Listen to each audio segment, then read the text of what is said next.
is CBS News Miami. Good afternoon, and thank you for joining us. I'm Naja Sherman. Welcome to CBS News Miami's 4 p.m. Quickcast, and we begin with the weather. Yes. Some good news. Absolutely. You know, we got some downpours in some areas here, but the bulk of the rainfall, Naja, has stayed to our east. Really today, what we were concerned about was atmospheric conditions being just about right for some strong wind gusts. Well, you can't get strong wind gusts without thunderstorms, and the atmosphere has stabilized here. So we have all this, bulk of storms to the east. We've had that since this morning.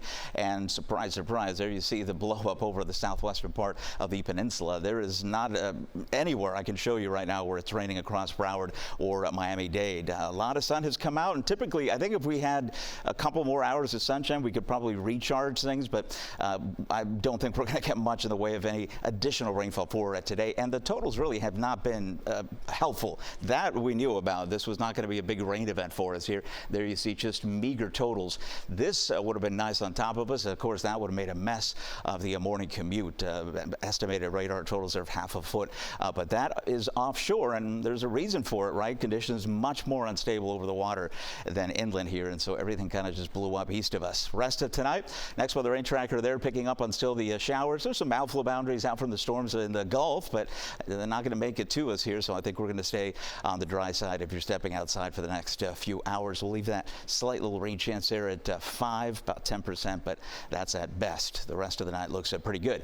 We haven't talked about Saharan dust in a while. Got another plume coming in, and that will impact our forecast a little bit. I think it will diminish and bring down our rain chances a bit. When you have a lot of concentration, the rain chance is basically shut down. If you have the kind of right amount, in fact, some of the thunderstorms can tend to tap into that dry air, and when you tap into dry air, that evaporates, cools, and all of a sudden you get some gusty wind. So we'll watch for that combination, but I think for the most part, Saharan air will be dropping rain chances a little bit anyway, and just in time for the weekend. So no complaints there. Let's check in on next weather rain tracker as we set up on your Friday here.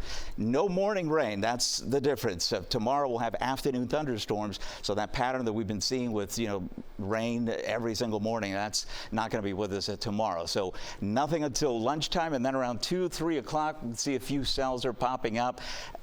Rain tracker and the rest of the models depicting this mostly across the interior areas, but then some outflow boundaries from these storms could trigger additional storms there across Broward County. But I have dropped rain chances for tomorrow as well. And as far as the totals through the upcoming weekend, this is through Sunday night, depending on how the storms set up here, we still have a tropical atmosphere in that we have a lot of moisture still available. So once the showers and storms get going, they could put down some heavy rainfall. But that's a 3-day forecast there, spread out, so it's not going to be any kind of flooding issue. Quiet conditions. We are headed to July with, we were going to say without the A storm, but Andrew had that 1-day event there, but nothing doing right now for the next 7 days. So we're looking good in the tropics. At least get into July and you don't have anything in the tropics, you're doing good.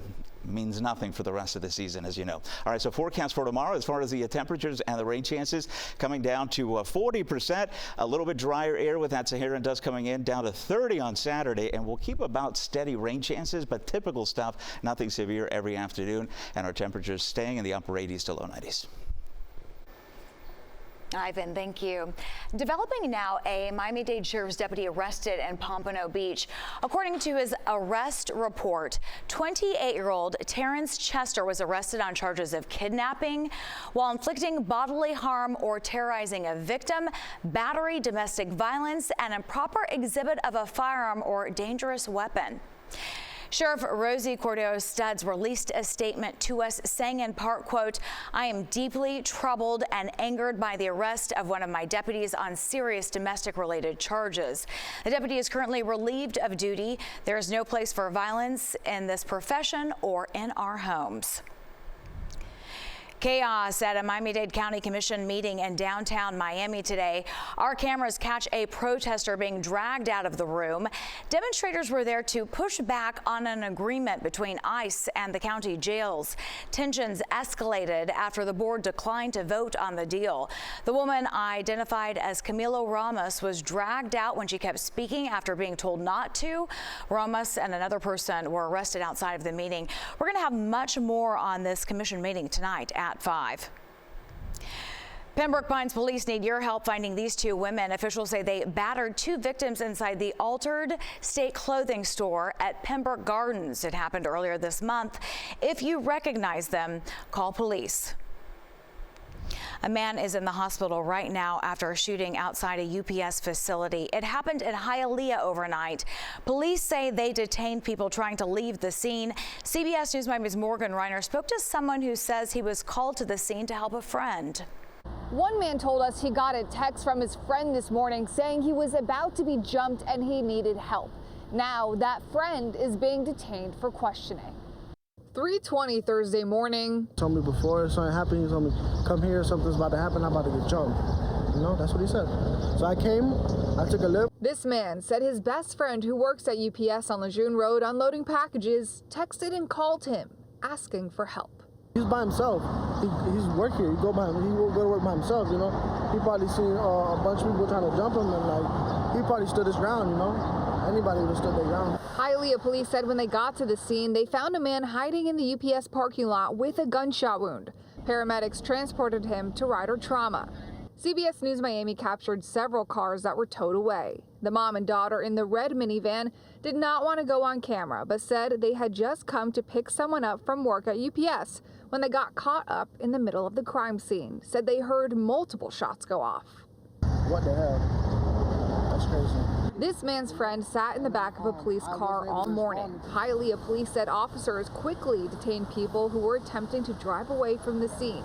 UPS said their operations continued as normal. Hialeah police said that the investigation is ongoing. No word yet on how that victim in the hospital is doing and whether or not anyone they detained was arrested. In Hialeah, Morgan Reiner, CBS News, Miami. Several rows of tents, RVs, generators, and portable restrooms have been set up at Alligator Alcatraz. Officials say it could be ready to go as soon as next month. Environmental groups continue pushing back. They say they're worried about the impact to the Everglades. But Governor Ron DeSantis isn't budging. Governor DeSantis is also looking to build a second migrant detention site in North Florida. His team is considering a similar setup like Alligator Alcatraz at Camp Blanding. That's the Florida National Guard base out of Jacksonville. A local attorney filed a class action lawsuit against Miami-Dade and Broward tax collectors. It's over long wait times at DMVs. The lawsuit seeks compensation for those who waited overnight and relief for those who wait in the line in the future. Viewers like you called us about the long lines at the DMV on Pine Island Road in Sunrise, so we went there. The lines on Monday, when it's open for walk-in appointments, wrap around the building. That was my daughter. We drove by and I noticed people gathering at 8:30 p.m. the night before. And I thought, well, I better do something about this or I'm not going to get in. So I came out here at 4:30 in the morning. CBS News Miami's Bree Buckley is taking your concerns to local leaders. Watch for her story tonight on CBS News Miami at 5:30. Now to the crisis in the Middle East. Defense Secretary Pete Hegseth is pushing back against an intelligence assessment the U.S. strikes on Iranian nuclear facilities only marginally set back the country's nuclear program. In a fiery news conference, Pentagon officials revealed new information about the mission, and they blasted the media on the leaked assessment. CBS News Miami's Taureen Small has details. As a fragile ceasefire deal between Israel and Iran continues to hold, President Trump created the conditions to end the war. Defense Secretary Pete Hegseth forcefully pressed the case Thursday that U.S. strikes on Iranian nuclear sites got the job done. You want to call it destroyed, you want to call it defeated, you want to call it obliterated, choose your word. This was an historically successful attack. Hegseth blasted reporters for focusing on a preliminary assessment from the U.S. Defense Intelligence Agency suggesting Iran's nuclear program had only been set back by a few months. Defense officials also showed video of tests from bunker buster bombs used in the mission, which they say penetrated ventilation shafts, causing significant damage at key locations, including Fordo. Simply stated, they absolutely crushed it. President Trump jumped on social media after the news conference to push back on claims that Tehran moved the enriched uranium out of the sites in advance, saying it would have been too heavy and hard to do so. In a recorded video, Iran's supreme leader downplayed the U.S. strikes and warned against any further U.S. attacks. We're going to talk to them next week with Iran. We may sign an agreement, I don't know. Briefings for lawmakers scheduled for earlier this week were postponed.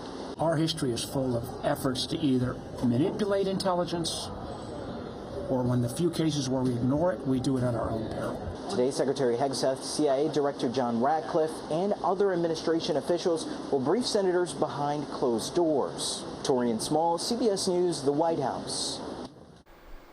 When we come back, closing arguments in the Sean Diddy Combs trial. And make sure to join us this Saturday afternoon as the Marlins take on the Arizona Diamondbacks on our sister station CW Miami 33. Coverage starts at 4 o'clock with first pitch set for 4:10. Watch for free on CW Miami 33. Now to the trial of Sean Diddy Combs. Closing arguments are still underway at this hour. Prosecutors laying out their case as the trial winds down after 7 weeks. Tomorrow, the defense will give its closing argument. Then the judge will instruct the jury on relevant legal standards that they should apply to reach a verdict. Jury deliberations might not start until next week. The music mogul has pleaded not guilty to all counts. If convicted, he faces up to life in prison. Severe weather across the Sunshine State. Thunderstorms and tornadoes rip through the Tampa area. This is video of a possible tornado whipping up debris in Largo. You see that ominous storm cloud rolling through Largo as wind carries trash in a whirlwind into the sky. Several trailer homes were destroyed. I don't know even what our shed looks like yet. I haven't been out there. You saw, I just pulled up and I just came home. So this is absolutely insane.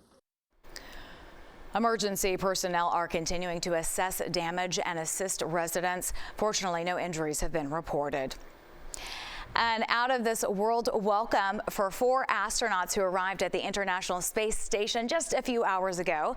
The SpaceX Dragon carrying the Mission 4 crew successfully docked at the ISS. This is the 4th private astronaut mission. Former NASA astronaut Peggy Whitson and astronauts from India, Poland, and Hungary are expected to be on the ISS for about 2 weeks. That does it for your CBS News Miami Quickcast. I'm Nasha Sherman. Stay tuned for more news right here on CBS News Miami, and have a great day.